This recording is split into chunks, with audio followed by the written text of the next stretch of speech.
Stop whatever you were gonna do, cause it's time for Nick and the crew to tell you all the lore that you never knew about your favorite media, my dude.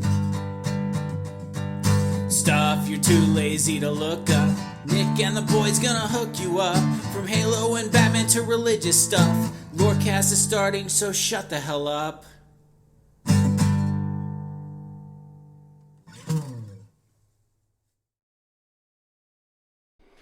All right, hello everyone, and welcome back to Lorecast. I'm joined by Devin. Today we're going to be talking about something that I've wanted to talk about for a while, and that Devin, I would say, is almost a master on. Master. We're going to be talking about the Occult. This came up when I was listening to the band Ghost, and then it just reminded me that Devin really likes the band Ghost, and then he also has an occult-themed clothing company, and it's fantastic. I got some of their hoodies and shirts. It looks really good. Oh, we're bringing back the hoodies too, and they are 20 times better. This isn't the point of this isn't to advertise, but at the same time, could be. I'm telling you, I've seen them. I've seen the upcoming stuff, man. It's out there, dude. I don't know if you know this either, but I actually started my own clothing line called Pope, and because. Yeah, because in our scene, we have a Discord server, and in our scene, I'm known as the Pope. And so I started a clothing line, and actually a whole line of, like, I have Pope Explains YouTube series, and Pope Tech is my tech blog. I've just got a bunch of Pope stuff out there. But I started Pope, where I take legally royalty-free images and combine them together to make occult stuff. And so it's a lot of fun. It's been selling really well. So that's once again not supposed to be an advertisement, but I guess since we're here, go check it out. I guess there you go. So yeah, but that stuff's going on. But the good news is to this subject and pertinent to it is, in order to actually do that with any kind of authority, I have to know this stuff. So yeah, we're gonna get into it. Yeah, it just reminded me because you go by Papa, or you Pope Dev, and did you have Papa at one point? No, it's always been Pope. Or it was like, I don't remember. One of your Discord names I thought was Papa something. Nah, it goes. Oh, because you're saying like Papa Emeritus. No, yeah. I've always gone by Pope. Always by Pope. Okay. I just changed the name after it. So right now, my name is Pope Friction. Before it was Pope Nope Rope. And before that was Pope Dope. Yeah, I just like puns. I like puns. I can't help it. So, but then my normal overarching Discord is always Pope Dev. So, okay. Well, when it comes to occultism, I guess we could. From when I was raised, mostly it was there's like the big stuff. Like, you know, your demonology, sorcery, wizards. That's why a lot of, like, I even went to a Christian school for a little bit, and all those kids who watched Harry Potter were the bad kids. You know, their parents didn't let them watch no witches and wizards. Yeah, and you know what the irony of that situation is? Back in the day, we're like, you know what? No, Christians, you're the bad ones, okay? Because you don't want them to watch Harry Potter. But now J.K. Rowling, turns out she's a transphobe, so now we're like, you're bad if you watch Harry Potter. Harry Potter just cannot get a break.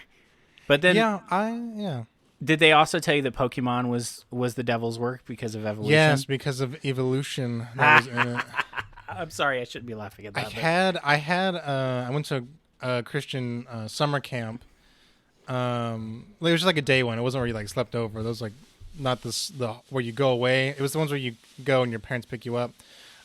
They got rid of all of our. They told us not to bring our Pokemon cards or our Yu-Gi-Oh cards. So we would try and have our battles, and it would not.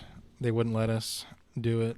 It seems more like a prohibition on fun and things that are awesome. But I don't know. I've never been in that scenario. Pokemon cards got banned in my school too, but it's actually because kids were like beating each other up over them, and like it was chaos. Like it was absolute chaos because of the Pokemon cards. Like we were killing each other over those things. It was like the Civil War in that piece. It's like you had to like have an allegiance. Like, bruh, you got any holographic versions of the starters? You know, the starters final evolutions. I'm like, yeah, I got a Blastoise. It's like, oh, you're in this club over here. Like you can't hang out with those plebes that don't have the holographics, okay? And then you had the scammers. You know, you had the people that are like, yeah, bro, I'll trade you this Bulbasaur. Bulbasaur's cool, man. He's the best Pokemon ever for that holographic freaking Jigglypuff or Wigglytuff was the holographic one. I'll trade you that. And you got the dumb kids, you know, in middle school or whatever that are like, oh my god, I love Bulbasaur. He's the best Pokemon ever. Sweet. See, I'm in that weird generational gap that's going around now where it's like a zillennial where I'm not a proper millennial because I was born in 95, but I'm also not a Gen Z. So when I was in school, we weren't killing each other over the Pokemon cards or the Yu-Gi-Oh cards. They were just like, they had been out for a while. People are like, by the time I was in school, it was like 2000. So everyone's like, yeah, it's at the height of its thing, but no one was killing each other over it. So I don't know, like, I never had to deal with any of that. I'm that weird generation that gets made fun of right now on TikTok. It was a war zone, bro. That's all you need. I bet. I think Sarah's brothers, they're both they're both millennials. So, and they were big into Pokemon as well, both of them. I'm a millennial too, you know. I was born in '87, so I'm a millennial, which is really weird because like there's a lot of hate for millennials, especially, and it's really odd because it's like, dude, I'm 34, I'm going on 34, you know, and like I've been out there for a while, you know what I mean? Like I don't get this, like, yeah, but I think it's because they're just like calling everybody millennials, even though like what we're really talking about is Gen Z. At this point. Gosh. Yeah, the Tide Pod eaters, they're a little bit different than than the what Disney princess are you? That's one that everyone's making fun of, is like they base their personality on which Harry Potter house they are. Yeah. Hey, dude. Ravenclaw, by the way. Ravenclaw. Gryffindor. I got Gryffindor, okay? I did. I don't know why. I should have got Hufflepuff, but I got Gryffindor. The Potter website, you know what I mean? You know, but I don't know. It's really cool. It's like, you know, I think that now they should really go in and change actually that quiz, make it more accurate. And it's just like, do you think that trans people are actually the gender that they say? And, you know, if you say no, then you go to Gryffindor. But if you say yes, you go to Slytherin. Because J.K. Rowling is just a jerk. I would have rather have been Slytherin, though. Like, to be honest with you, not because of the trans thing, but just because Slytherin are cooler, man. They can talk to snakes, my dude. Like Parseltongue. Like, come on, I want to talk to snakes. I want to talk to turtles. We were just talking about this before the podcast started. Like, I love turtles. They're like, I like turtles. They're cool. Like, ever since the Ninja Turtles, like I've always just wanted to be a turtle. Like, you know what I mean? Like, I love being a turtle. Like, if there was a spell to turn me into a turtle, I think I'd be completely down with it. I just want to swim. You do around. it, even if they were like, there's a 100% chance that everyone you know is gonna die because you'll be 150 and people are gonna make fun of you and paint on you, but you can be a turtle. But I get to be a turtle. But you get to be a turtle. I get to be a turtle. Like, is there any higher calling than being a freaking turtle? No. I mean, maybe. Probably, but still, okay. Look, it's my fantasy. You know, get out of my head. They're held in high respect. You know, there's always the painting of like the world and the turtle's back, and you go to Avatar: The Last Airbender. That's actually from real mythology. It's like called like the Marichin or something like that, or Marichin, the turtle that kind of holds the world on his back, and it was even like, and Stephen King in It was God was the turtle, and so yeah, definitely people like turtles, you know what I mean? Except for that one annoying woman on the original Ninja Turtles cartoon who's like, Bernie, I hate turtles. And he's all like, I'll kill every turtle ever out there for you, dear. And I'm like, whoa. The dudes will do weird stuff for women. And then I'm an adult and my wife's like, Devin, I don't like tarantulas. And I'm like, I'll kill every one of them. Like, you know, like, so what about the little kid who likes tarantulas? Like, he's just like, no. No, I love tarantulas. Don't kill them. Don't kill them. I like them too. The tarantulas are really cool. I keep talking and trying to talk wife into let me get a pet scorpion, but she, for some reason that I don't understand, she's not in. Gets out. Yeah, well, I mean, like domesticated scorpions don't have stingers.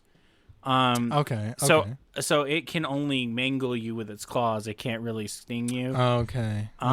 So like, yeah, I mean, I just want it in my office so I can hang out and like when I'm doing my job because I work from home, I work remote, and I can just hang out and just be like, because I already have a name for my scorpion, bro. His name is Dwayne. Dwayne. Yeah. Because of Scorpion King. Because of Scorpion King, my dude. He's gonna be Dwayne the Scorpion, dude. I'm telling you. But she's not particularly enthusiastic about the idea, but I understand too. Scorpions are icky and scary and weird, and maybe I'm just icky and scary and weird, but I want them. I like it. I don't know. I'm one of those guys. I like all the stuff that everybody else hates, which is leads very neatly into the occult. Yeah, I can see that.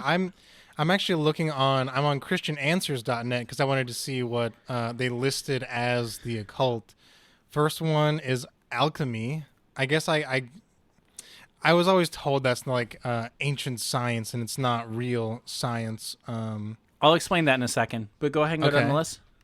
We got animism. I don't know what animism is. I can look that up. That's what it's turning into an animal, I think. Okay. So skinwalkers are shape-shifting. What else? Oh. We got astrology. Okay. So every girl on the internet now is part of the occult. Yes, 100%. It became mainstream like in the 60s. We got automatic speaking through spirits, automatic writing, spirit guided. Okay, that makes sense. Kabbalistic knowledge. That's Judaism. Okay.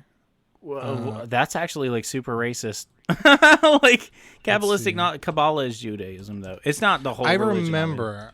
I was looking that up when we were trying to do the second time we were trying to record. I was looking up the Kabbalah for the part 2 of that one, and that's an interesting topic that we can go into on the religion one. Yeah, for sure. There's also calling up the dead. Necromancy, okay. Necromancy, okay. Candomble. No idea what that is. I can look that up. Let's look that up. Oh. Candomble is a Brazilian sect of the Macumba cult. That is oddly specific. Okay. It is. Then there's Celtics, the religion, not the Celtic race. Because of paganism. Okay. Channeling. Makes sense, along with the automatic writing. Chaos magic. Okay. That makes sense too. I guess. I don't know what chaos magic means. That's kind of a broad, like reducto, or there's also chiromancy with a CH. Oh my god, I don't remember what chiromancy is off the top of my head. Some expert I am. I don't remember. That's palm reading. Oh, okay. Palmistry. Palmistry, yeah. What else? Which is on the list too. Palmistry is down there, and paganism. Okay, what is this one? Clairaudience. I guess it's like clairvoyance because they're right next to each other. But I guess clairaudience is like it might be like maybe reading people's minds or something. I don't know. Or like saying that you do. Yeah. Maybe. Oh my gosh, this popped in my head. Noah on Lorecast and on Date Night In. When we were roommates in college, he was like, if you just eventually, as soon as you meet someone, say, why, yes, I do read minds, eventually you're going to freak someone out.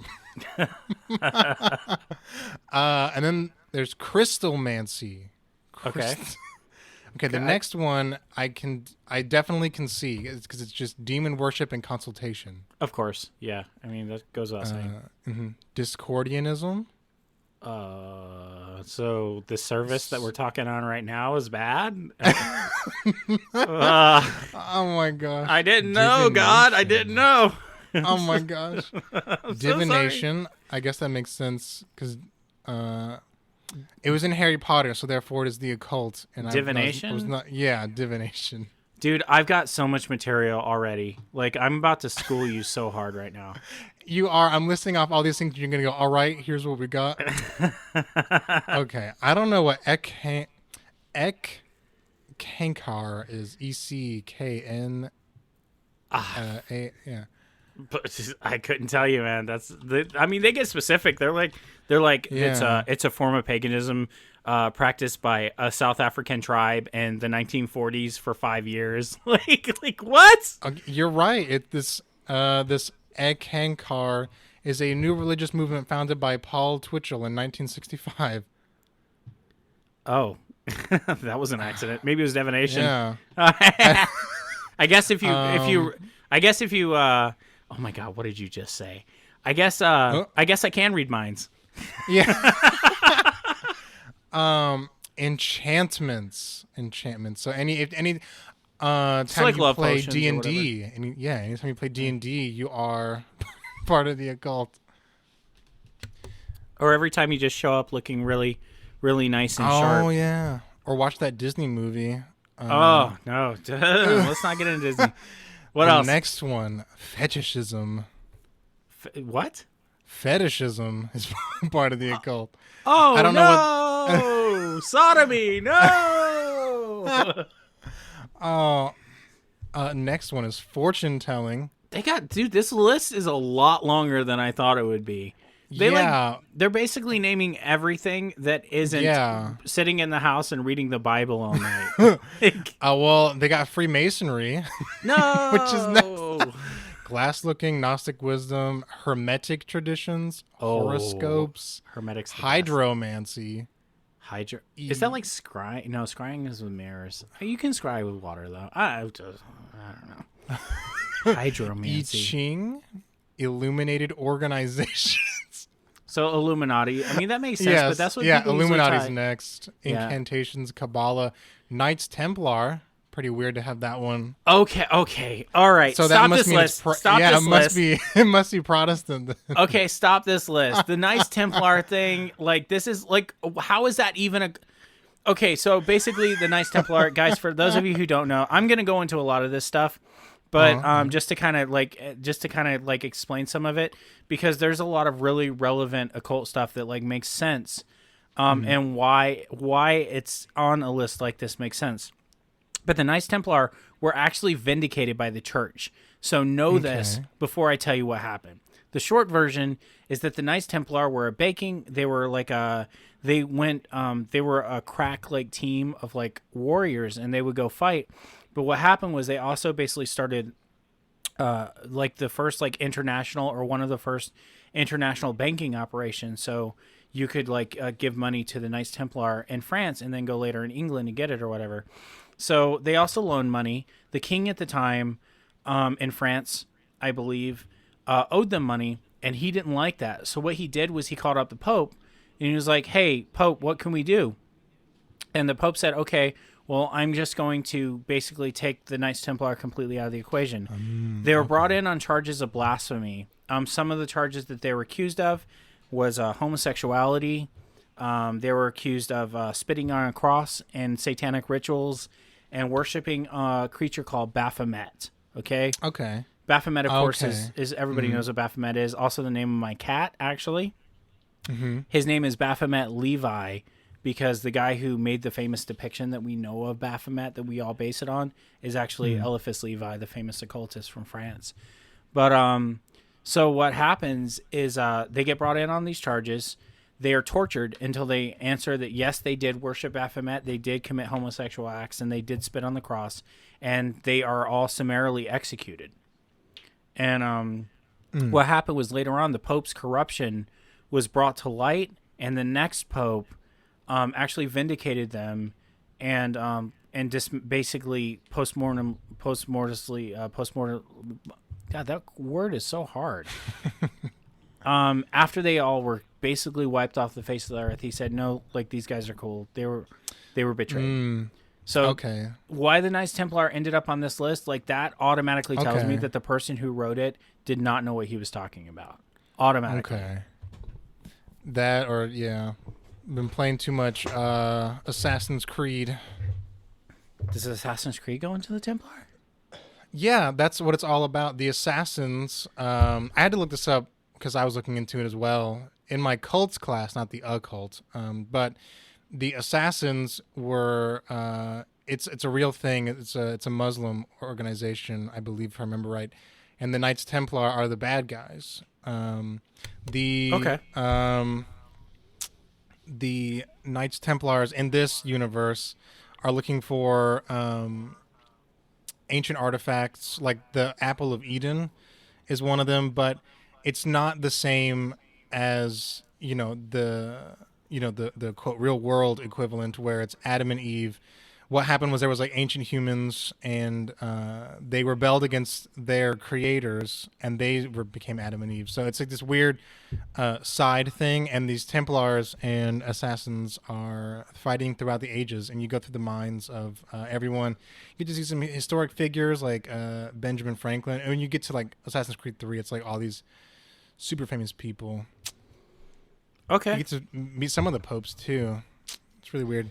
There's a lot of popes that are just messed up. Dude, did you hear about there was one pope, I don't know their names, but there's one pope who hated the previous pope so much that he had the corpse dug up, had it sit trial, and be executed for crimes. The corpse, he hated that dude. Oh my gosh. Like, he could not stand. I don't know what this pope did to him, but he was pissed.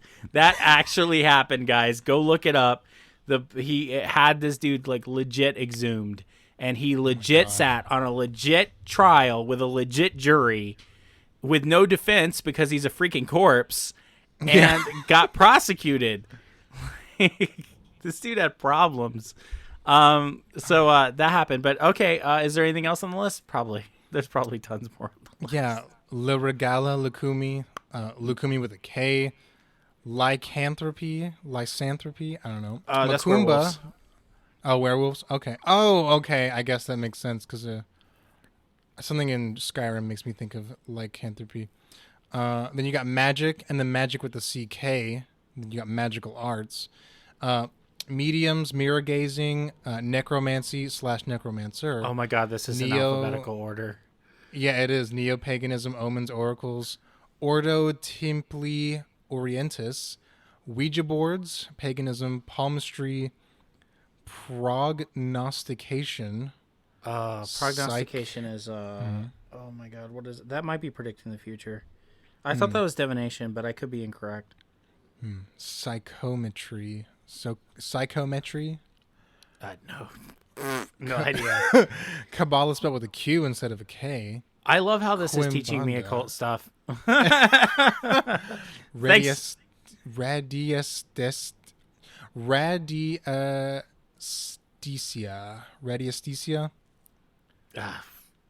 You got me.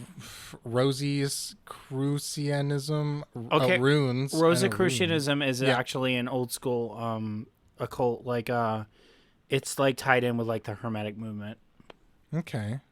We got runes. I guess they're talking about like probably pagan or Celtic. Yeah. Santeria.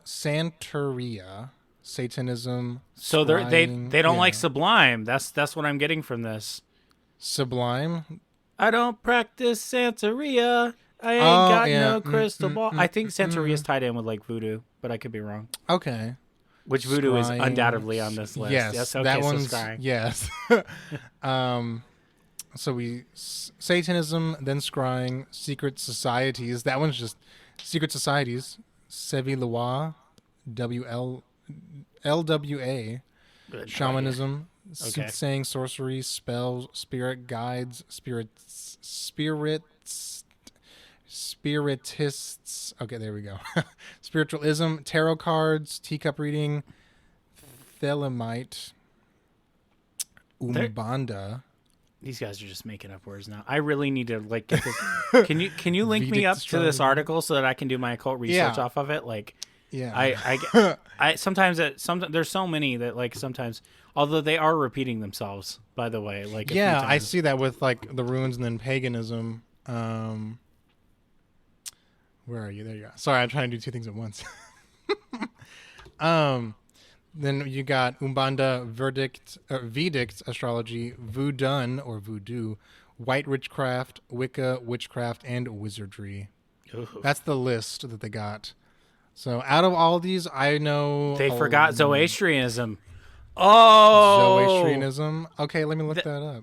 That's not a cult. That's just like well, maybe it is. It's kind of like, I thought it was like tied in with the Mayans or something, but I could be wrong. Was zoanthropy? No, not zoanthropy. Or that's different? I don't know what zoanthropy is. Oh, that's an animal thing. Okay, is it? So let's believes himself change into an animal and acts like one. It's that one guy where it's like, in all forms except physical, I am a wolf. Oh yeah. The so we'll I want to go into some features of interest in this list. And you should definitely put it in the show notes, by the way. For sure. I'll link it down in the description. So the thing is that there's a lot to delve into here, and we're not going to go item by item by any means, because that would be like we'd be here all night. It'd be like 27 podcasts. But here's the thing that you guys should know and you should gather from this. The first thing is that some of the main entries on this list are actually what is known as the occult sciences.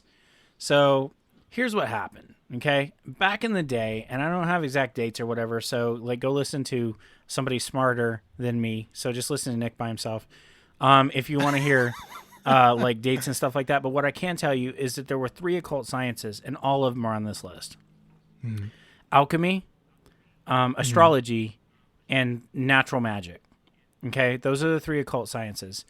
And the thing that makes it interesting is that alchemy became chemistry, astrology became astronomy, and natural magic became the new thought movement. Okay. All of which are fully accepted in modern day society. Mm-hmm. And so it's interesting that they would be on this list. The original alchemists were the precursors of modern day chemists. And not only that, but a lot of the stuff on the list is actually in the Bible as stuff practiced by Christ, specifically alchemy. The idea of alchemy is transmutation, which is turning one thing into another. Okay, so water into wine is alchemy. Doesn't matter who does it, it's alchemy. Christ practiced necromancy, which is on this list. He raised Lazarus from the dead, which is debatable because it's not in the Bible proper, but that's an entirely different thing. Okay. Christ did divination was in the Bible as well.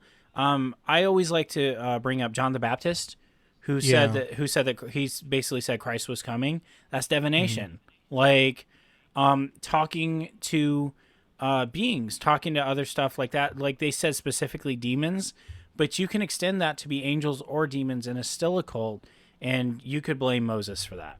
You can blame Abraham for it, who had to talk to an angel in the situation with Isaac, right? You, like all of that stuff happens in the Bible. Maybe not all of it. Like there's some like kind of more, because the thing was that Christianity back in the day, it really had 2 objectives. And this isn't like, we talk a lot about Christianity kind of in our series on it. But the 2 objectives really, and kind of where it got started, were the idea of spreading it far and wide and making it a big deal. And the second one was completely eradicating paganism off the face of the earth. And they damn near succeeded. And so that's why you got the stuff like the Celtic stuff is on there, runes, scrying, tea leaf reading, divination, and in a pagan sense. That is all on that list because it's considered pagan. But pagan, unfortunately, is a blanket term. And so there's a lot of, because, for example, if you guys want to get really deep into it, Christian holidays, it's a well-known fact that for some reason people just seem to ignore Christian holidays, where originally most people were pagan, and then Christianity, after Constantine, Christianity came in and kind of took over. And to ease the transition, what they did was they took pagan holidays, which were the mainstream holidays, and they said, okay, guys, we're going to have these holidays in that same time frame. So Christmas is winter solstice, Easter is spring solstice. Like it's all tied in with each other. And the reason was because of this ongoing campaign to completely just eradicate paganism. That campaign continues to this day, although in different forms. So the idea of Harry Potter, of course, being evil because it has witchcraft in it, that goes back to the whole thing of like just being anti-pagan in general. And it was even taken further after a few different things happened, but most specifically King James, of course, the guy who edited the Bible, he had a big fascination with the occult. And what happened though was a fortune teller or something told him that his wife was going to get killed in a storm, and she died. And so that triggered the European witch hunts. Okay.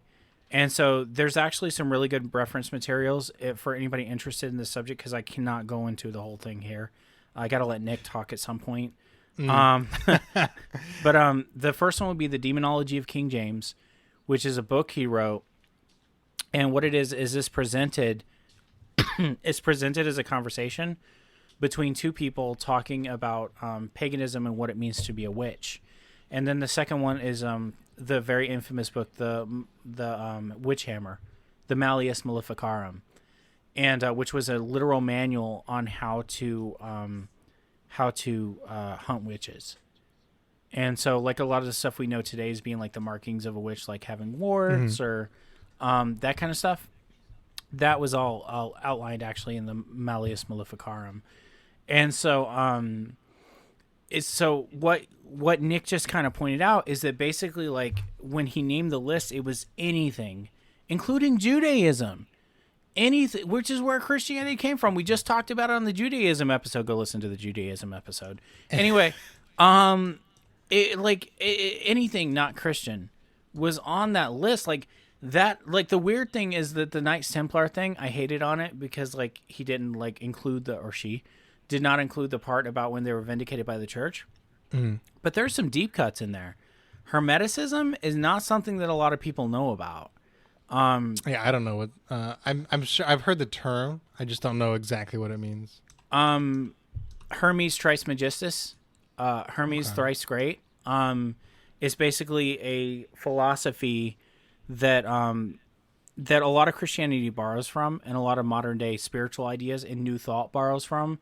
And what that is it comes originally from Egypt, and it was kind of brought back. It's like a mix between Egyptian and Eastern religion, like Oriental religion, and it was brought back to America by really specifically two people who kind of popularized it, which was Madam H.P. Blavatsky and then Manly P. Hall and The Secret Teachings of All Ages, and then Blavatsky wrote The Secret Doctrine and Isis Unveiled. But basically, as above, so below is Hermeticism. And that's a statement that I think everybody's heard. As above, so below, which just means basically that everything evens out. So, like, as in heaven, so in hell is kind of where the phrase comes from. And one book in America, if you want to look into that, besides the books that I just mentioned by Blavatsky and Hall, both of which I own, is the Kybalion, which is by the Three Initiates, and I actually have my copy right here with me. It's I read it regularly. So Hermetic philosophy is interesting. I don't know why it would be targeted by Christians, though. It's pretty tame. Like, I get demonology. 100%. I understand why maybe magic, like chaos magic, for example, which I've never seen really considered to be something people could actually do, and I run in occult circles, but what do I know, right? But I don't get the Hermetic thing. Theosophy is a great belief system, but it's more of a philosophy than a religion. And the philosophy is basically that you can use your mind to change the world and to change the universe. Does that sound familiar? Because that's what The Secret is. The Secret was based on Hermetic philosophy, point blank. And if you listen to people like Tony Robbins or Jim Rohn, they went into a lot of Hermetic philosophy. It's the reason why Warren Buffett, Warren Buffett actually was very interesting, because he said that millionaires, something like millionaires have accountants and billionaires have astrologers, right? Because the truth is that before Christianity, there was this fundamental like belief system that like goes back to the most ancient of humans, and it was passed down and passed down and passed down. And then over the years, it got kind of separated out. It got kind of parted out and distilled. And so it's kind of a toothless version now that we know. But it's all really, it all goes back to kind of the same place.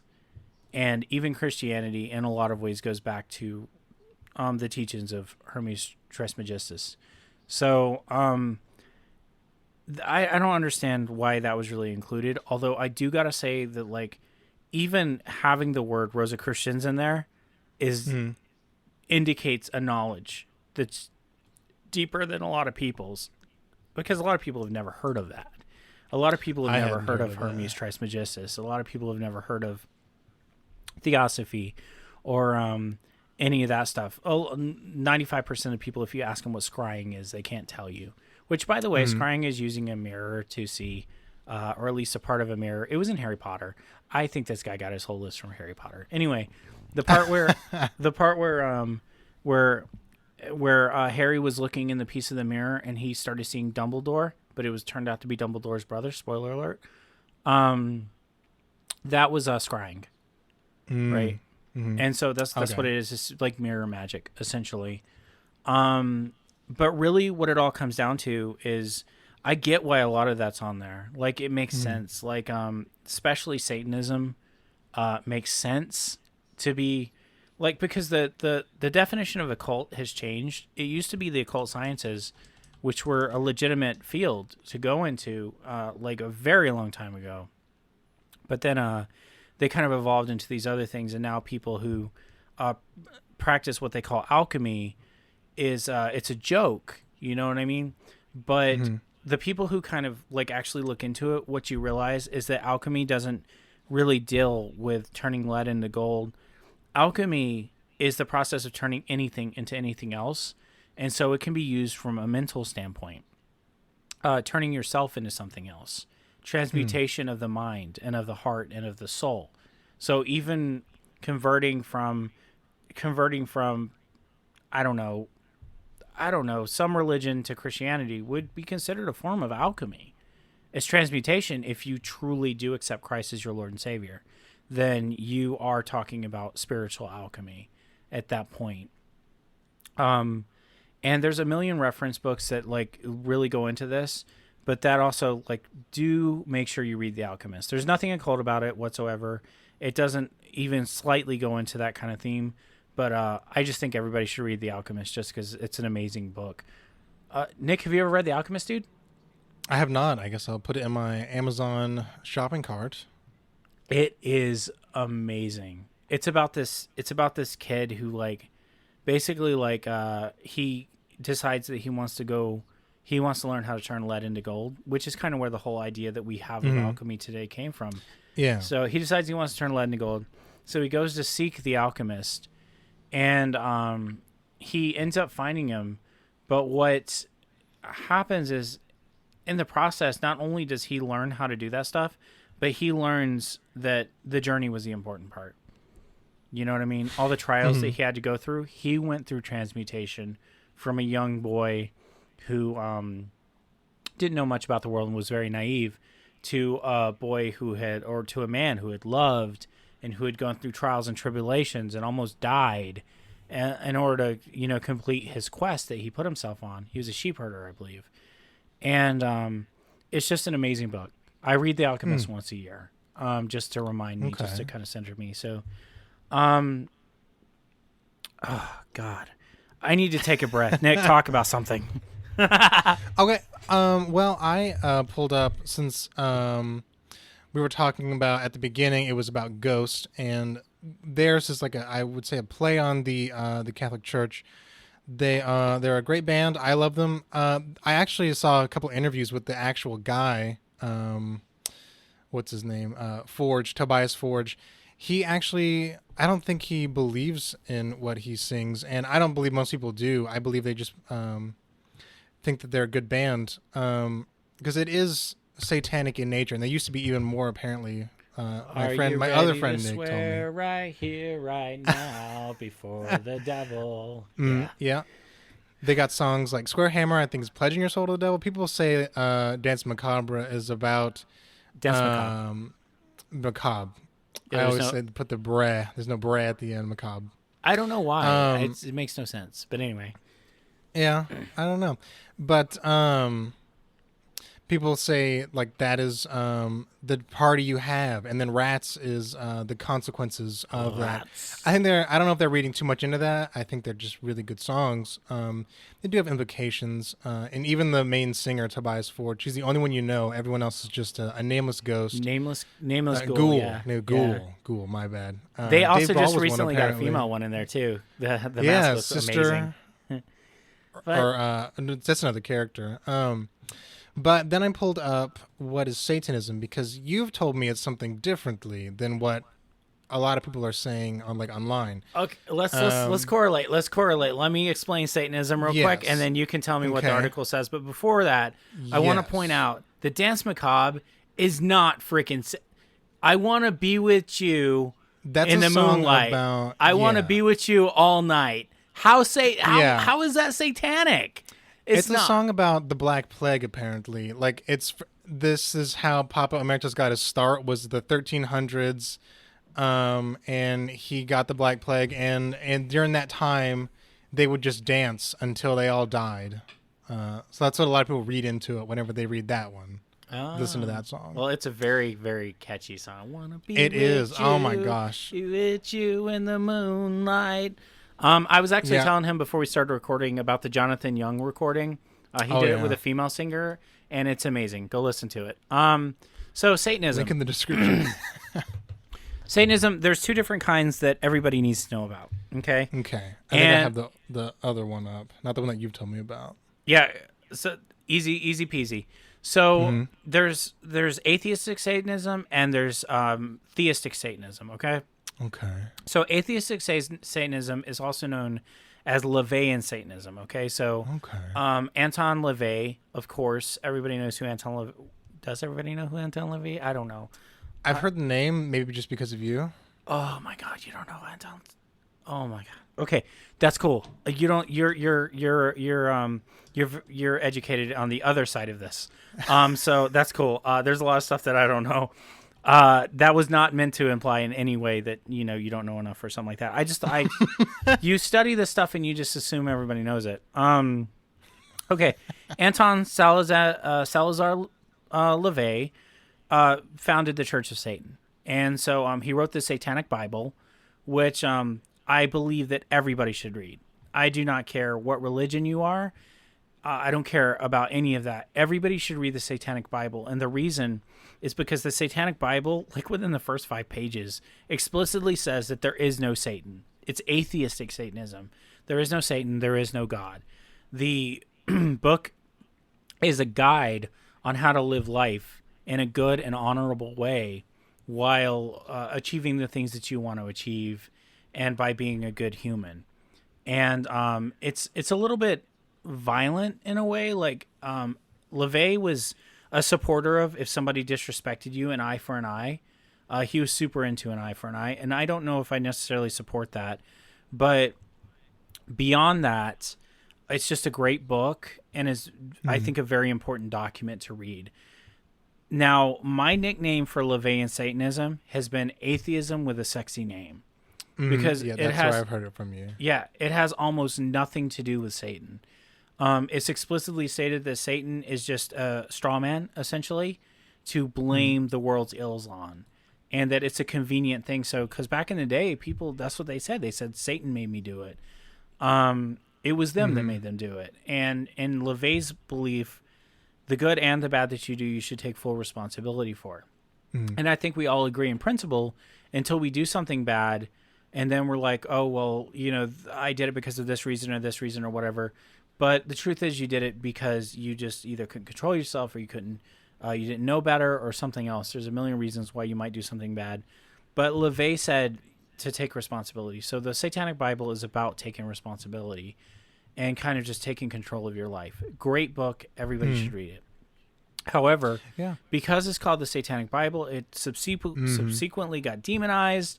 It became this thing. The Satanic Panic happened. And it's just ridiculous. Like, rumors about satanic cults sacrificing kids, which persists to this day, by the way. But I actually have a bone to pick with QAnon, among many bones to pick with QAnon. But this is one of them, because it gets mixed in with theistic Satanism. Theistic Satanism is called Luciferianism. And that is people who literally worship a literal Satan who's a literal being who literally exists. Okay? And so the idea of some conspiracy theorists is that, like, basically the top people in Hollywood and Washington and all these people in the Illuminati, what they do is they all worship Satan, and they get together once a year at a place called Bohemian Grove, and they sacrifice, they molest children, and they sacrifice kids and people, and they just do all this crazy stuff, and that's where they make all like the kind of shadowy deals that they make in order to, usher in this new world order that, even though it's been rumored since like the 60s, never happened. It's really weird. If they were like doing all this stuff, you'd think it would actually kind of come about. Especially in this day and age with cameras and cell phones. 3G, 4G, 5G going around still. Yeah, it's just, no, I'm not saying Bohemian Grove doesn't exist. I know for a fact that Alex Jones actually got in a little bit of trouble because there was an event happening at Bohemian Grove and he was trying to get in. This is before he started talking about water making frogs gay. That guy, yeah. Yeah, Alex Jones. So, so there's, Bohemian Grove most likely exists. But the thing is that this is all tied in with theistic Satanism. Now, that obviously stands in very, very, very stark contrast to atheistic Satanism. And I advise everybody out there to go get good and get some knowledge in your life and understand the difference. Because when somebody walks up to you and they say they're a Satanist, there's a good chance that they're just saying that they're an atheist who found a crew of people to hang out with. Like, honestly, like most Satanists are flat out atheists. Now, there is a little bit of interesting stuff behind it because LaVey did put rituals in the back of the Satanic Bible, but I asked a Satanist friend one time about it, and he said that they do it as a mockery of Christianity, which is fine. Christianity, God knows Christianity mocks Satanists all the time, so why not? So that's all good. Me personally, I'm not a Satanist, but I actually more aligned theosophist, to be honest with you, but I do think it's a very fascinating belief system, and that it like so completely disavows any real God or Satan existing, which is just fascinating because most religious beliefs obviously refuse to do that. Although we do have some coming up. I mean, you got like the flying spaghetti monster, Pastafarians. Yeah. Yeah, that's what you should do, Nick. Forget a normal wedding. When you get married, you should definitely get engaged in holy macaroni. Oh my God. That's what it's called, holy macaroni instead of matrimony. Yeah. Oh man, I'm looking up. I pulled up LaVey and Satanism, and now I'm seeing like their 9 statements, the 11 rules on Earth, and the sins. Go, dude. Actually, would you do me a favor and read those out? Yeah. All right. The 9 satanic statements. 1. Satan represents indulgence instead of abstinence.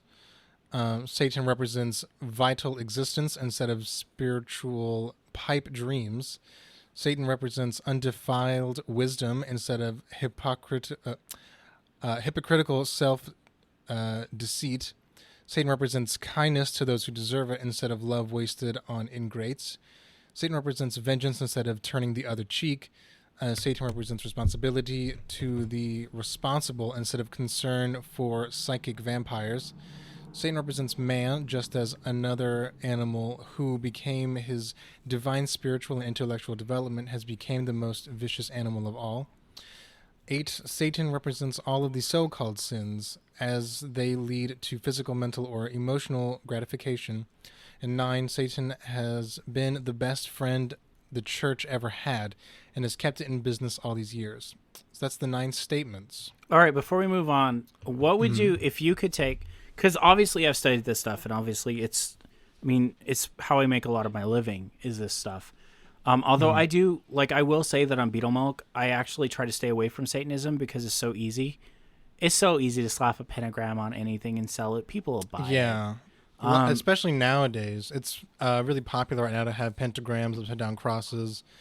A lot of pastel goths. That's like a big thing now too. Mm-hmm. It's just it's easy. It's the low hanging fruit, and so me and Tatiana go for the more complicated stuff, which probably hurts ourselves, but I don't really care. But before we go into the next one, as a non-Satanist, obviously, guys, it should be made very clear that Nick is not an occultist. He is not a Satanist. He is very much Christian and very much very educated on the subject. So this podcast is in no way suggesting that he's aligned with any of this. But with that said, how would you summarize those statements, those 9 statements? Well, seeing Satan so many times makes me realize we forgot to mention Satan in all of the Christianity episodes that we did. But let's see. Indulgence instead of abstinence. Yes, I guess you could say, because usually with Christianity, you try to abstain from things. You abstain from sex whenever it comes to, before marriage. You abstain from food during fasting. And I guess the opposite of that would be indulging. I may be reading into it from a Christian perspective instead of just a human. Which is great. That's how you should read into it. That's okay. What I'm asking for. Okay.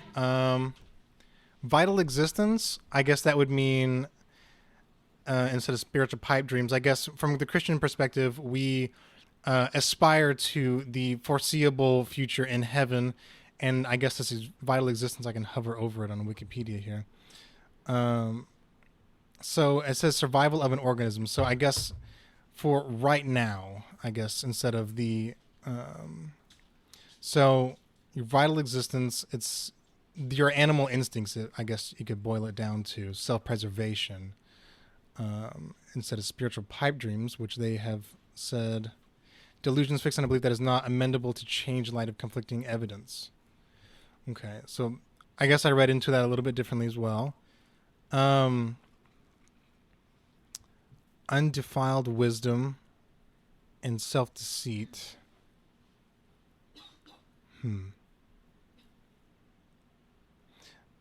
Self-deception, I guess that's lying to yourself, denying or rationalizing away the relevance or significance of reports of opposing evidence. So that one is undefiled wisdom. So in the satanic and Levian Satanism, undefiled wisdom, I would say, is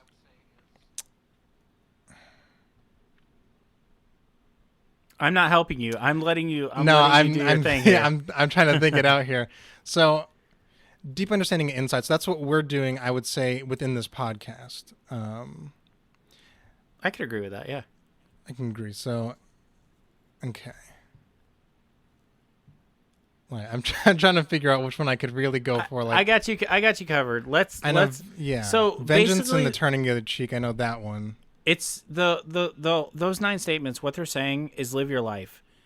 They're saying don't let somebody else tell you how to live your life. Undefiled wisdom, of course, referring to how the biblical texts have been translated and mistranslated. Whenever I talk about mistranslation of biblical text, my favorite to talk about is actually the Antichrist, who is supposed to be born of a jackal, but that's a mistranslation. The actual translation is dragon. So a fun fact for all of you out there. But it's saying, so that's why kind of how it's defiled by mistranslation. Although that can't be applied to everything. He's specifically talking about Christianity here. That can't be applied to everything. Judaism comes from the original text. They don't even translate it really. And same thing with Islam. So that's a uniquely Christian issue, actually, But so live your life. Don't let somebody else tell you how to live it. Protect yourself, and pay attention to the life that you have today, because there's a really, really good chance that there's no life in the afterlife. That there's no hereafter. All right. Now that you put it succinctly, I can see when you line up all of what he represents, it makes sense. If you cut off the ending, I think I was reading too much into the endings instead of when you look at just what he represents in this in the statements, I can see now that's yes, indulgence. Live your life, vile existence, protect yourself for what you are right now, get the undefiled wisdom, kindness of those who deserve it. I guess instead of turning the other cheek, if I'm not sure if I agree with that one myself. Me too. Levain had a sharp edge to him that I wasn't necessarily a fan of. Like one of the satanic principles or something is like, if somebody disrespects you in your house, destroy them. I think that might be taking it a little far. Maybe just asking them to leave might work, Anton. But yeah. Okay, so go on to the next one. You mean like the rules of the earth, or like next down in the rules? Yeah, the rules. Okay, so the 11 satanic rules of the earth. Do not give number 1. Do not give opinions or advice unless you are asked. Number 2. Do not tell your troubles to others unless you are sure they want to hear them. Number 3. When in another's home, show them respect, or else do not go there. 4. If a guest is in your home. If the guest in your home annoys you, treat him cruelly and without mercy. 5, do not make sexual advances unless you are given the mating signal. Number 6, do not take that which does not belong to you unless it is a burden to the other person and they cry out to be relieved. 7, acknowledge the power of magic if you have employed it successfully to obtain your desires. If you deny the power of magic after having called upon it with success, you will lose all you have attained. 8, do not complain about anything to which you need not subject yourself. 9, do not harm little children. 10, do not kill non-human animals unless you are attacked or for your food. And 11, when walking in open territory, bother no one. If someone bothers you, ask him to stop. If he does not stop, destroy him. Destroy him. Yes, so I got two of them confused. Now, that to me, to my ears, barring destroying people, okay, let's stay away from destroying people. But barring destroying people, to me, that sounds like a pretty good guide, right? Mm-hmm. Don't give unasked for advice. Don't bitch to people constantly about stuff that you can change. Do not steal. Don't hurt children. Don't hurt animals. Now, that I would say stands in pretty stark contrast to some of the things that people have heard about Satanists, right? That they sacrifice little puppies and children. They're all child molesters, and they, all that stuff. Satanists take morality very freaking seriously, much more seriously than a lot of people in other religions. And that's why, I don't know if you know this or if you've ever noticed, but you don't really hear about child molestation, freaking stuff with the Satanic Church. It doesn't really happen because it's specifically forbidden within the rules. Yeah, that's that. Yeah, and you're supposed to take responsible for your own actions. Number 6 there on the statements. You gotta 100%. It's really, really beautiful, honestly. It's like when I read the Satanic Bible when I was a teenager, because I was a teenager, and basically when somebody says to you and you're a teenager, like, don't do this, you're like, okay, I'm doing it right now. It's happening right now. I read it and I was so impressed with just like how common sense it is. And a lot of those same truths are echoed in like mainstream religious texts like the Bible. But I think that like they like really outline it very well in the Satanic Bible. One that I especially like is actually do not make sexual advances unless they give you the mating signal. Yeah. That's like really I don't want to say an issue now, but it's coming to light. Like that's a really big thing that people are looking out for nowadays. Some states are now allowing some crazy things, and others are trying to do more like number 5, where they're like, yeah, it's consent is more like what people say now instead of do not make sexual advances unless you're giving the mating signal. Mm.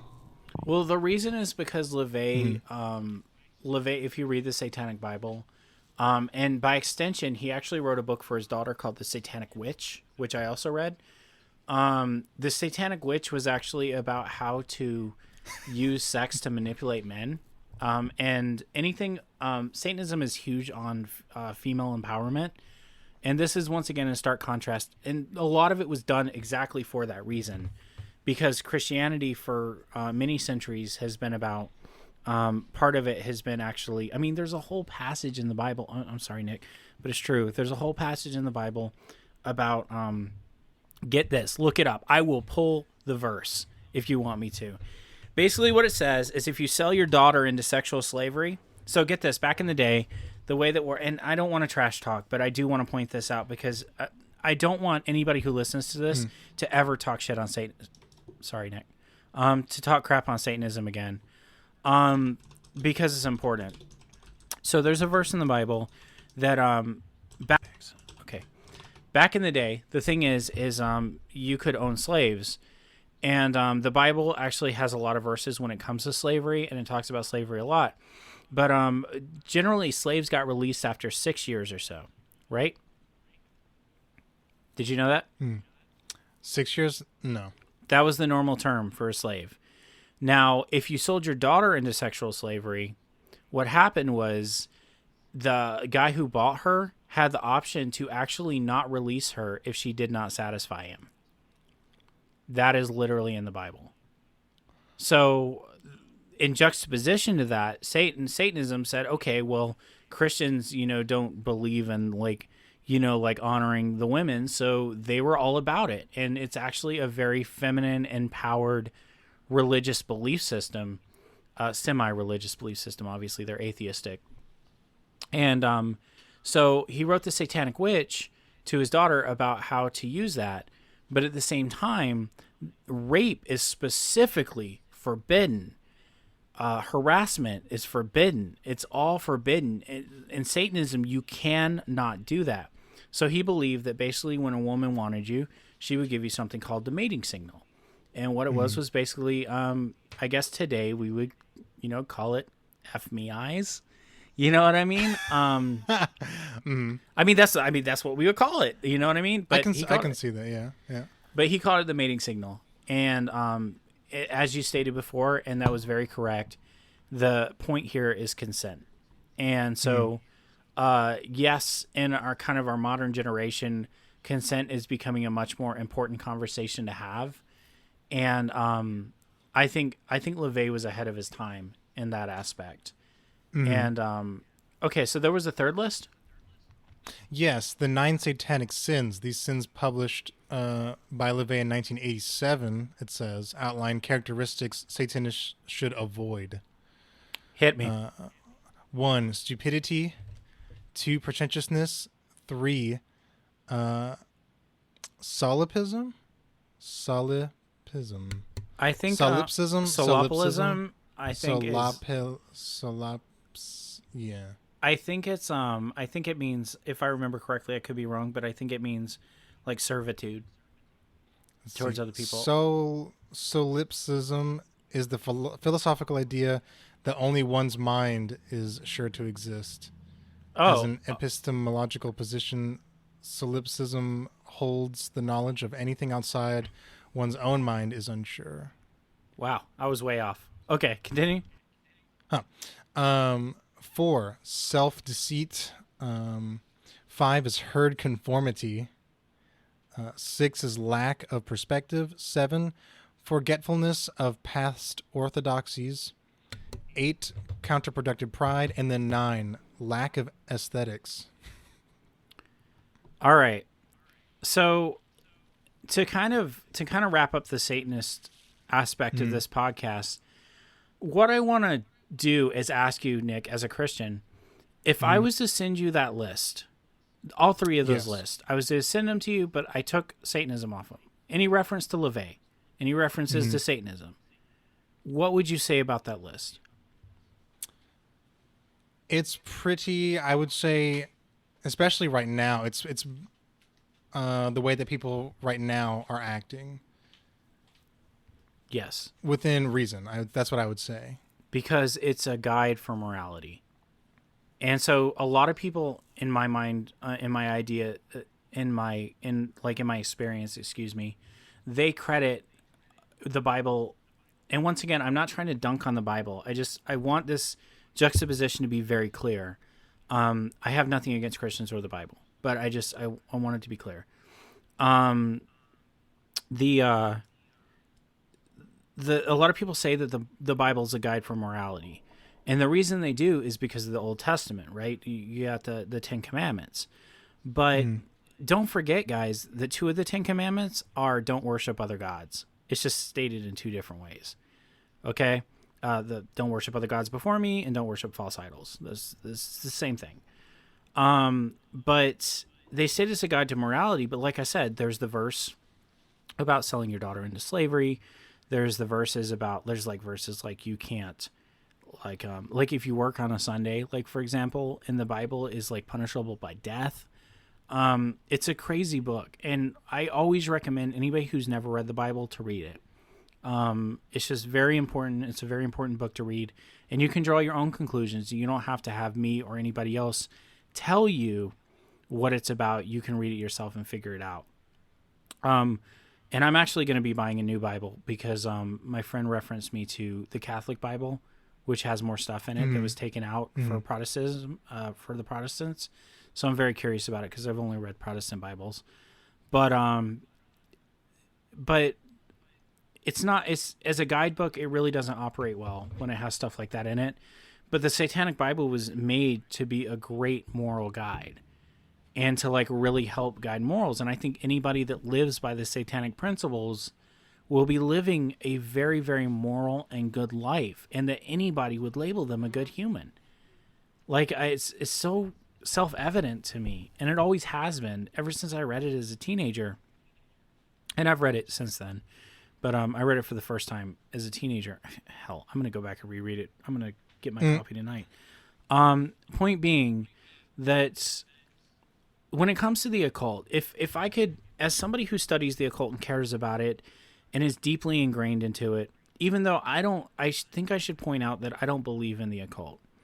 I do not believe that people can communicate with demons. I do not believe that you can turn lead into gold. I do not believe, although the demon thing is kind of debatable because I do believe in ghosts, but I don't know. It's a little weird. That's the subject for another podcast. But as far as like occult practices, I don't do it. I don't engage in any of it. I just find it very interesting and very cool. The same way Isaac Asimov, who was a lifelong atheist and also one of the greatest sci-fi writers of all time, he wrote books about the Bible because he found it interesting. I'm the same way, except not as smart. No, Isaac Asimov was a genius. He was amazing. And I really wanted to meet him. I one of my goals was to meet him, but he died in 1992, unfortunately. So the thing is you gotta. The thing that I want you guys to take from this is that while there are occult things that I think a lot of people follow to be edgy and to be different and to kind of basically, say F you to like the establishment, there's a lot of occult beliefs that are actually very healthy and very interesting and very balanced. And we are seeing a lot of this stuff coming through into the mainstream. Yoga comes from Eastern philosophy, and for a while, Eastern philosophy was considered a cult. It just was. But now every soccer mom's doing it. I mean, I'm just saying it's true. You know, there's a hot yoga studio right down the road from me. I'm telling you, they're doing occult activities. And so those darn occultists and their hot yoga and buying their kids Pokemon cards, they're going straight to hell. Just saying. But it's such a wide-ranging and interesting topic, and there's no way we could summarize the entire thing in one podcast. There's no way we could cover the entire thing. I had to talk basically at the rate of Eminem doing one of his last verses on one of his songs just to get across what I was trying to say, because there's so much of it. But it's not evil. It's not evil.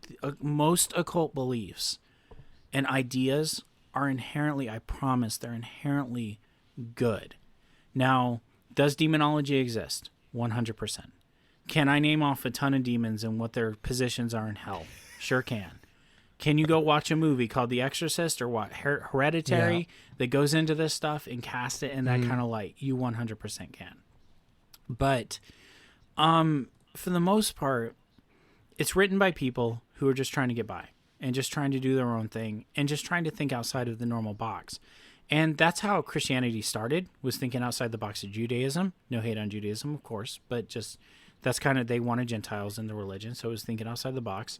That's how a lot of these kind of belief systems got started. Protestants got started thinking outside the box of Catholicism, with the Protestant Reformation. So, like, it's a lot of outside of the box thinking, and a lot of the ideas predate Christianity by thousands of years. LaVeyan Satanism, of course, doesn't. That started in the 70s. But at the same time, a lot of the ideas, I think, are timeless. The idea of actually caring about your neighbor. The idea of, taking responsibility for your actions and trying your best to be a good human. We're all flawed. We're all problematic creatures of habit. And we've all got our problems, and just like the things that make us us, even though a lot of people, if you were to lay your brain open and like people were to go through it like a filing cabinet, there's a lot of stuff in your head that probably a lot of people would look down on until their brains are open like file cabinets. And then suddenly it's understandable. I really get offended by the idea that the occult is evil or that it's bad. Because while there's some stuff that you could construe as bad, once again, going back to demonology, I think the idea of summoning demons and working with them is very disturbing. Although, believe it or not, actually, summoning demons actually used to not be a bad thing. Socrates, look this up, guys, I'm not kidding. Socrates actually credited demons with his best writings. He called them his muses. Okay? But the reason was because the idea of demons today as basically servants of Satan in hell wasn't the way it always was. Demons were just another kind of spirit back in the day. So, just a little interesting fun fact for you as well. But it's not bad. It's not evil. It's not going to hurt you. It's not coming for your children in the night. None of that stuff is.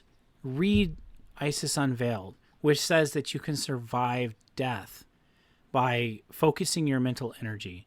Or read The Secret Teachings of All Ages, which goes deep into the philosophy of Plato and Socrates and drops some of the craziest knowledge I've ever heard in my life. It's a great, great book. I'm looking at my copy by Manly P. Hall right there.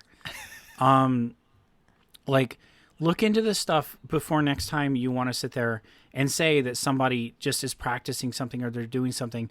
The idea that Pokemon cards are satanic or Harry Potter is satanic is some of the dumbest stuff I've ever heard in my entire life. It's offensively stupid. And once again, if I ever need to sell my daughter into slavery, I know who to call. Okay? If I ever need my son to worry about going to church, I know who to call. Okay?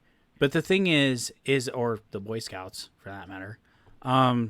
That's a mess. Anyway, point being, I don't want to dunk on people. I just really want it to be clear that it's not bad.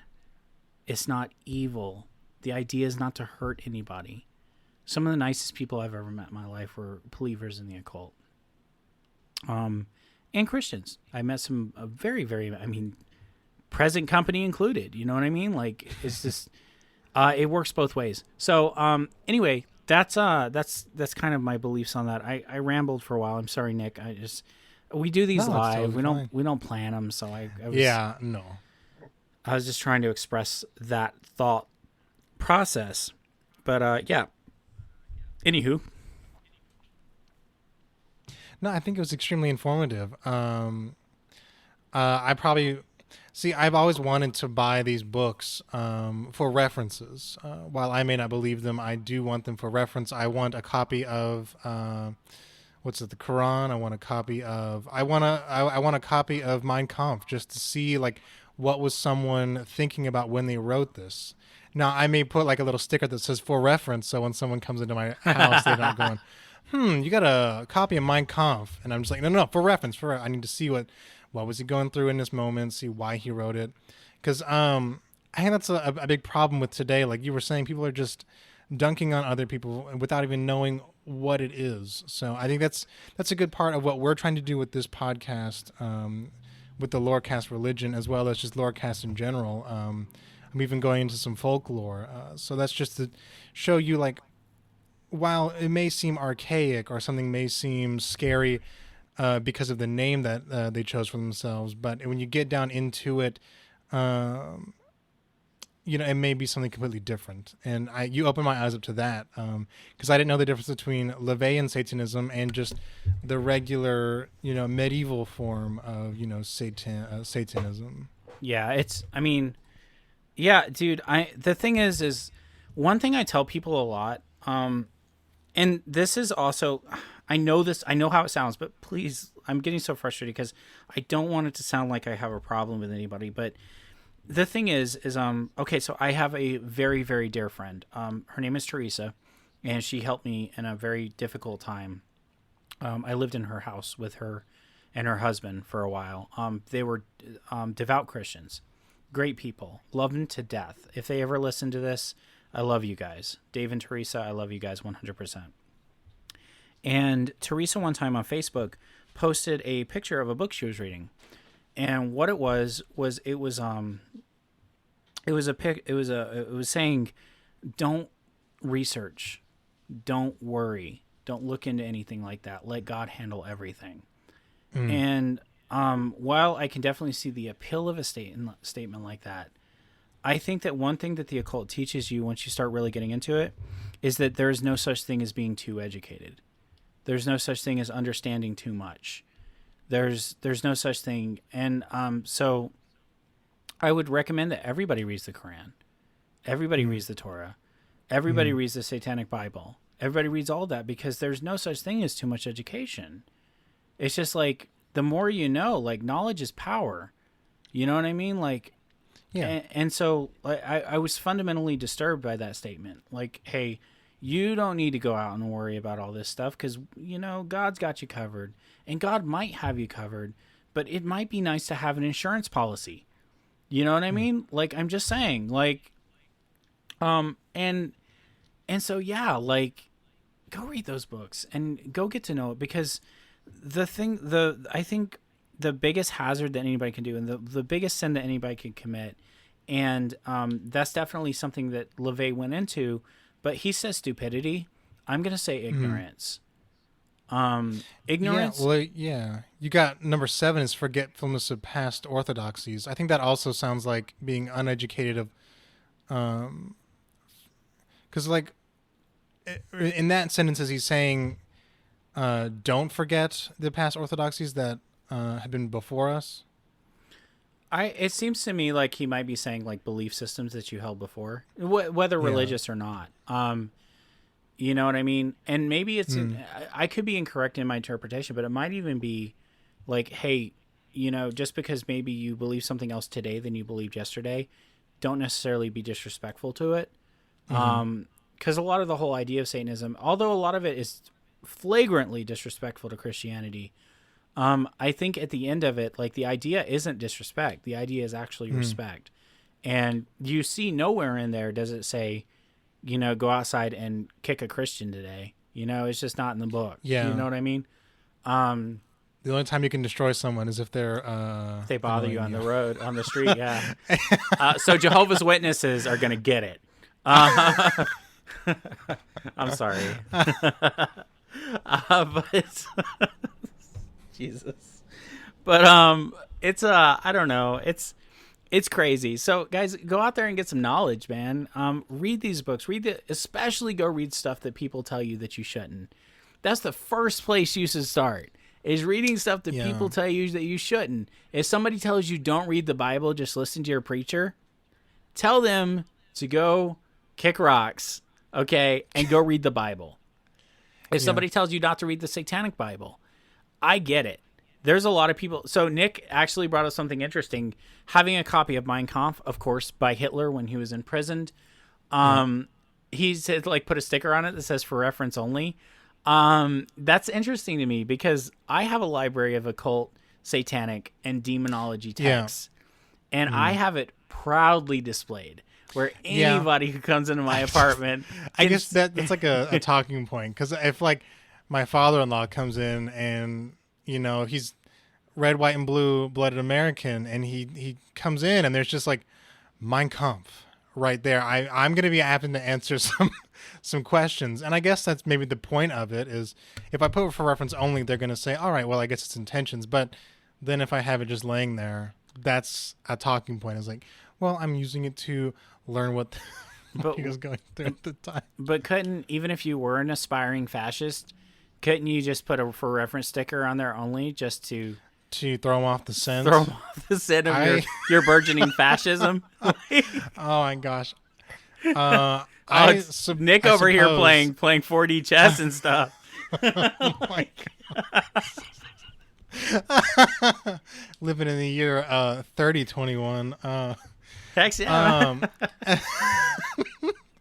I guess I could, but I mean, I guess since most people who come to my house know that I am a Christian, so they would say, "Okay, I see the book. What's it for?" They wouldn't go, Now, young man. That happened. I guess to wrap this whole thing up because we're running pretty long. Can I say one thing before you do that? Yeah, go ahead. For sure. Okay, before you go into your thing. Okay, I'm sorry. I just want to make sure I say it because I think. Okay, here's what you need to do. Get your copy of Mein Kampf. Make sure it's a nice one too. It's nice and bound and stuff. By the way, it's like gold leaf and like red leather. Yeah, exactly. Just like the the version of the Bible that has every time Jesus talks is in red. It's a red letter. Yeah. Get a red letter Mein Kampf. Every time he says something anti-Semitic, it's in red because he's angry. Oh my gosh. He's an angry little man. Anyway, point being, you get a sticker. It says for reference only. And then as soon as you open it up on the inside sleeve, on the insert, it says JK. Oh my gosh. JK, Hell Hitler. Gosh. The worst part is people who don't know my face, original Nick here. I'm blonde hair, blue eyed. Oh, dude, you're an Aryan. I'm 5'10". I'm not quite. And last time you saw me, I was a big chubby boy, but now I'm like the athletic Superman body. Oh yeah, you're sexy now. Your fiance might have to look out, bro. Because oh my gosh, that's actually okay. This is a little bit weird, but that's one of the jokes in this house.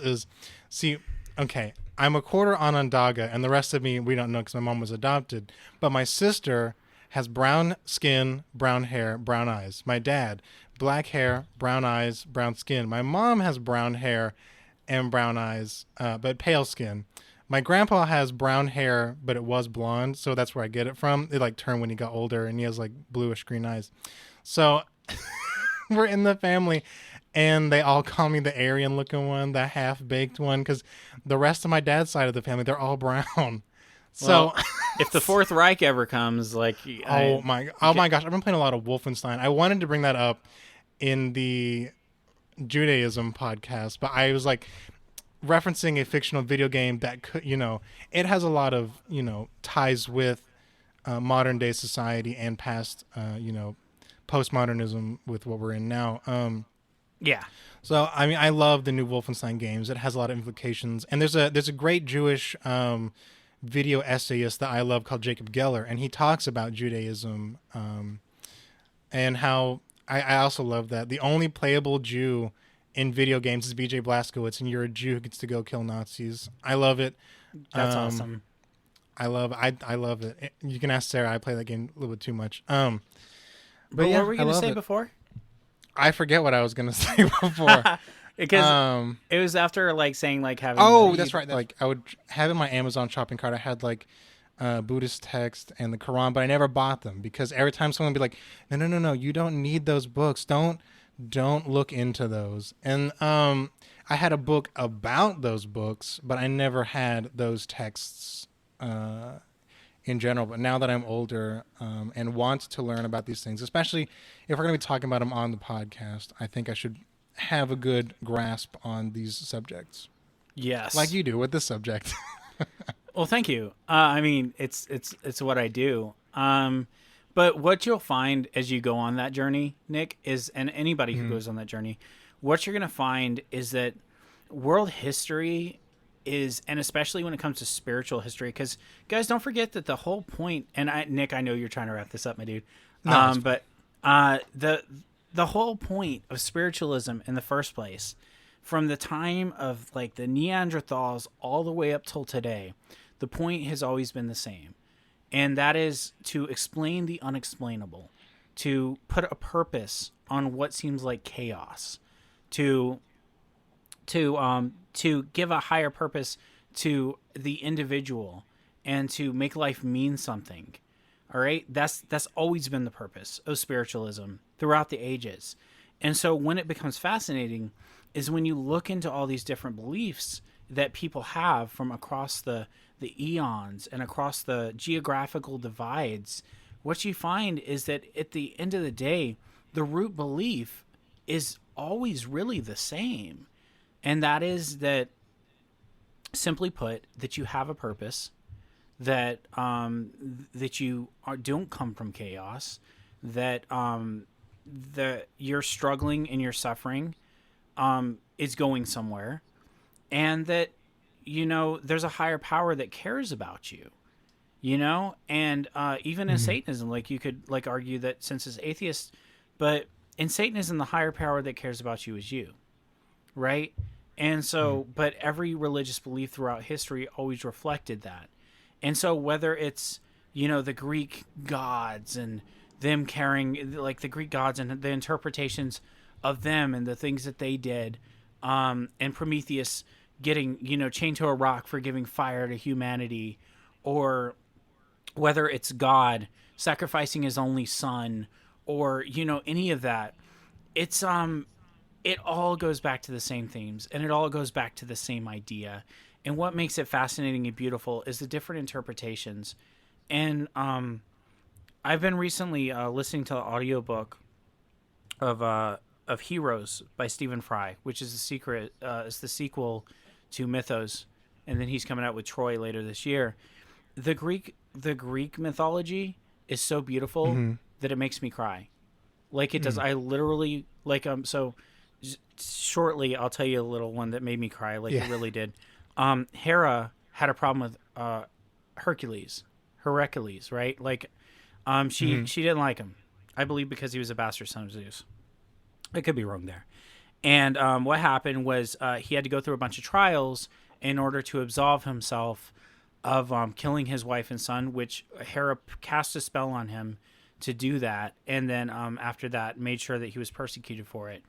And so he had to do a series of trials, which a lot of us know about, like the boar or the Nemean lion or the know, all that good stuff. And so one of them was to kill the Hydra. Well, Hera, when he was fighting the Hydra, actually sent a giant crab to fight him as well. And so before handling the Hydra, he actually killed the crab. But Hera loved that crab. And so she put it up in the sky. And that's where we got Cancer. The star system, Cancer, was from this crab that she loved and cared about. The beauty of ancient religion, and like occult and non-occult. There's the story of Moses and the story of the escape from Egypt means a lot to me. And I think it's beautiful. I think it's a beautiful tale of perseverance. And in the face of almost impossible odds. And that's one of the reasons why I have so much respect for Judaism and the Jewish people. You'll find that. You'll find that there's these beautiful stories from all these cultures, and they mean something, because the entire point was always to let their people know that they mattered and that they have a spiritual reason for being here, and that life is more than just the pain of existence every single day and trying to pay your bills and just trying to work a job and just trying to get by. Life is, you have a higher calling. That's what it all means. That's the purpose behind all of it. And the beauty lies in finding the differences and how that theme is interpreted. And I encourage everybody, go learn about those themes and go learn about the different cultures that brought them, because some of those stories and some of those ideas are so beautiful that they'll make you break down in tears. They're gorgeous. And at the end of the day, it's the most motivational, beautiful thing that you can read, is a truly held belief in a spiritual destiny. So, yeah. That was beautiful. That was a great way to end. I love it. Well, thank you all so much for listening to this episode. I know it's a little bit of a longer one. Thank you so much to Devin for coming on and doing one. I don't want to put this in the religion section, or we could even. But I think we would get a little more nuanced if we were to really do that. I had a really fantastic time. It spawned off from, I had some free time today that we were recording this, and we just got this one out. This one wasn't pre-planned like a lot of them usually are. It just came out. So I'm really glad that it went over really well, and we had a great time talking. I really did enjoy learning these new things that I had never thought of even learning about before. And I'm probably going to buy a copy of the Satanic Bible really soon, actually. Just, for reference for all those listening. Just put the sticker on it. And then on the inside flap, JK, Hell Satan.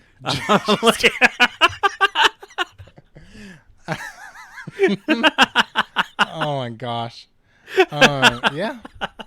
I already got the tarot cards. I used them for a set piece once, so I already got the tarot cards already in there with the... You and Sarah should do a tarot reading on each other. No, hear me out. Just do a shuffle, do a shuffle, like shuffle the cards, and do a 3-card... no, I actually know people that are experts on this. I'm not. But it's really interesting. Me and Tatiana do tarot readings once a month or so. So what you do is a 3-card, and so the one on the far left is the past, the one in the middle is the present, and the one on the right is the future. And it just keep in mind that it matters which direction the card is facing when you flip it over. Okay. And do a tarot reading. I think I've seen that. Yeah. Yeah, do a tarot reading on each other. Like I really mean it. It's very interesting. And at the very least, even if you don't believe in the tarot or it's not your jam, at the very least, it can give you some good ideas actually on kind of how to like handle life a little bit better. Tarot is so I guess it like puts you in like a not like on rails, but it helps you. I guess like even if you don't believe it, you're like, hey, that sounds interesting. Maybe we should focus on this. Yeah, no, like it's because most tarot cards are positive. Well, that's a myth too. Is like. Because there's like a death tarot card. Evil. Yeah, they're not. Tarot cards are overall very, very positive, and like there's no such thing as like flipping over a card and it's like, oh, you're gonna die in 2 weeks. That is a total myth. Not like the movies show you were like, oh no, this card, it's upside down. They're like, oh, this card is pretty good, right? No, it's upside down. You're gonna die. You're dead. But it says you're already dead. but it says the world. No, the world upside down means that you're dead. By the way, the World Tarot card actually means that the world is yours for the taking. It means it's a good thing. If you draw the world, you're very fortunate. But I mean, you know how that goes. Anyway, Nick's been trying to wrap this up for like 20 minutes. No, it's okay. So yeah, thank you, Nick. Of course, thank you for having me as always. I will tell you this is something I noticed actually. The other day, and it made me feel really nice inside, made me feel all nice and tingly inside, was I noticed that I'm on the list of original cast members. Yes. I saw that, and like it made me so happy. I was like, "Aw, I'm a member of the crew." Pam's on there too, which is amazing. So I was wondering if we could do something that's a Beatlecast tradition, actually. Yes. Shout-outs. Okay. Do you have any shout-outs? Shout-outs. For like links and stuff, or just like no. At the end of every episode of Beatlecast, we actually we do shout outs. And so the shout outs is just like anybody who's been on your mind, anybody who you want them to hear their name on the podcast, like anybody who you care about, like just like whoever you want to do shout outs for, just like TRL used to do. Okay. I've known that. I realize now because I sound like a bad friend. I've only listened to a few episodes, and I realized we talked about something in one of episode that you and I did that you covered in Beatlecast like weeks ago. So, or like last year even. But I guess I want to shout out right now. The person who's been on my mind is my lovely fiance Sarah, Sarah Baird. At the time of this recording, we're engaged and we're going to be married later on in this year. Insert current year or whatever it is. She's been on my mind a lot lately. Right now, she's in school and is working really hard at that. So making sacrifices now for her, I think, is going to pay off in the long run for the both of us. That's 100% beautiful. That's exactly how you do a shout out, my friend. Well, do you have any shout outs that you have for the end of this one too? I do. I have a few shout outs, but I did want to ask, does Sarah happen to have a relative named Brock? She's never said anything about a Brock. Okay, because one of the best podcasters ever is named Brock Baird. Brock Baird? Yeah, he did the mortuary. And actually is a diehard Christian as well. Great guy. I talked to him like once or twice. Anyway, so cool. So a shout out to Brock Baird, of course, who's wonderful. And I also want to give a shout out actually to Zachary Ghostbody, my wonderful co-host on Beetlecast. Just a wonderful human in general. I want to give a shout out to Benny, who before this episode, we actually recorded an episode of Lorecast, and it turns out he wasn't recording his audio. So, oops. But it was so wonderful to talk to both of you today, one after the other. And he unfortunately has something come up and couldn't be in this episode. We wanted him to be in the episode. So shout out to Benny, who's absolutely wonderful and just a great guy. And a shout out to all the seekers. All the seekers, okay? And all the aspiring seekers to be. Your journey is the coolest journey. And for anybody who doesn't want to take that journey, then that's their life decision and how they want to live it. But for those of us who do, it's the most rewarding journey you could ever go on. And I leave you with one piece of advice, even if unasked for, and LeVay's shaking his head wherever he is right now. He's dead, so probably in hell. Anyway, point being, I leave you with one unsolicited piece of advice. Read The Alchemist. Okay? Everybody, read it. Okay. All right, but that's it. That's it. That's all I got. And a shout out to Nick, of course. He's wonderful. All right. Thank you all so much for listening. We'll see you in the next one. Bye. Bye.